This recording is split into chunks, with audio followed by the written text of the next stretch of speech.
அன்பு உறவுகளுக்கு இனிய வணக்கங்களோடு நான் உங்கள் அன்பின் சியான் என்று இன்று முதல் நியூசிலாந்து மற்றும் இந்திய அணிகள் மோதிக்கொள்ளும் 5 போட்டிகளை கொண்ட 2020 தொடர் ஆரம்பிக்கப்பட இருக்கிறது.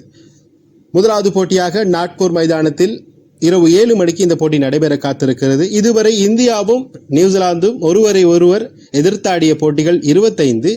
இதில் 14 இந்தியாவும் 10 போட்டிகளில் நியூசிலாந்தும் ஒரு போட்டி சமநிலையில் முடிந்திருக்கிறது. நாக்பூர் மைதானத்தை பொறுத்தவரை நியூசிலாந்துக்கு இது ஒரு சாதகமான மைதானம். பல போட்டிகளில் நாக்பூரில் நியூசிலாந்து வெற்றி பெற்றிருக்கிற ஒரு மைதானமாக நியூசிலாந்தை பார்க்கப்பட்டாலும் தரப்படுத்தல்களில் 2020 தரப்படுத்தல்களில் இந்தியா தான் முதலிடத்தில் இருந்து கொண்டிருக்கிறது. சூரியகுமார் யாதவ் தலைமையிலான இந்திய அணி கடந்த பருவகால தொடர்களில் எல்லாம் பல வெற்றிகளை குவித்து தொடர்களை வெற்றி பெற்ற ஒரு தொடராகவே அவர்கள் வைத்துக் கொண்டிருக்கிறார்கள். ரெக்கார்டுகள் தெரிவு செய்யப்பட்டிருக்கின்றன. அதை வைத்துக் கொண்டுதான் இந்திய அணி இம்முறையும் களமிறங்கும்.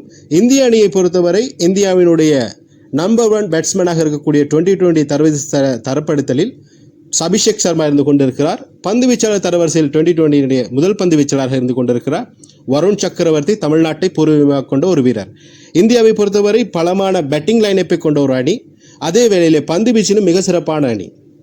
நியூசிலாந்து அணியை பொறுத்தவரை அவர்களும் சமமான ஒரு கட்டமைப்பை கொண்ட ஒரு அணி. அவர்கள் எப்போது வெற்றி பெறுவார்கள், எப்போது தோற்பார்கள் என்று அவர்களே தெரியாத மாதிரி ஒரு அணி. அவர்களை இலகுவாக நாம் கருத முடியாது. நியூசிலாந்து அணி பல வெற்றிகளை இப்போது வெளிநாடுகளிலே பெற்றுக்கொண்டிருக்கிறது. நடைபெற இருக்கின்ற இந்த போட்டித் தொடரானது எதிர்வரும் பிப்ரவரி 7ஆம் தேதி முதல் மார்ச் 8ஆம் தேதி நடைபெற இருக்கின்ற உலகக்கிண்ண போட்டிகளுடைய முன்னாயத்த போட்டிகளாக கருதப்பட்டு கொண்டிருக்கின்றன. இன்று நடைபெற இருக்கின்ற போட்டியில் எந்த அணி வெற்றி பெறும் என்பதை ரசிகர்கள் பெரும் ஆவலோடு எதிர்பார்த்து கொண்டிருக்கும் இந்த வேளையிலே இந்திய அணி நிச்சயமாக வெற்றி பெறுவதற்கு வாய்ப்பு இருக்கிறது. இந்தியாவை பொறுத்தவரை இந்த இருக்கின்ற அனைத்து வீரர்களும் இப்போது மிக சிறப்பான ஃபார்மிலே இருக்கிறார்கள் என்பது இங்கே சுட்டிக்காட்டக்கூடிய விஷயம். அதே வேளையிலே இன்னும் ஒரு போட்டி இன்றைய தினம் நடைபெற இருக்கிறது. ஆப்கானிஸ்தான் மற்றும் மேற்கிந்திய தீவு அணிகளுக்கு இடையிலான 2வது சர்வதேச T20 போட்டி துபாய் மைதானத்தில் நடைபெற இருக்கிறது. ஏற்கனவே நடந்து முடிந்த முதலாவது போட்டியில் ஆப்கானிஸ்தான் அணி மிக சிறப்பான வெற்றி ஒன்றை பதிவு செய்து கொண்டது 38 ஓட்டங்களால். அங்கே மிக சிறப்பாக கவனிக்கக்கூடிய வீரராக மாறியிருந்தார்கள் இப்ராஹிம் சஹ்ரானும் டர்வேஷ் தஹ்ரூலியும். அவர்களுக்கு இடையில் 162 ஓட்டங்கள் பார்ட்னர்ஷிப்பாக பெற்றுக்கொள்ளப்பட்டது.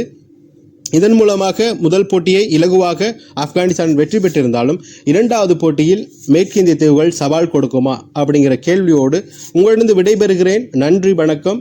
என்னுடைய காணொளிகள் பிடித்திருந்தால் லைக் பண்ணுங்க, ஷேர் பண்ணுங்க, கமெண்ட் பண்ணுங்க. மற்றும் ஒரு காணொளியில் உங்களை சந்திக்கிறேன். நன்றி.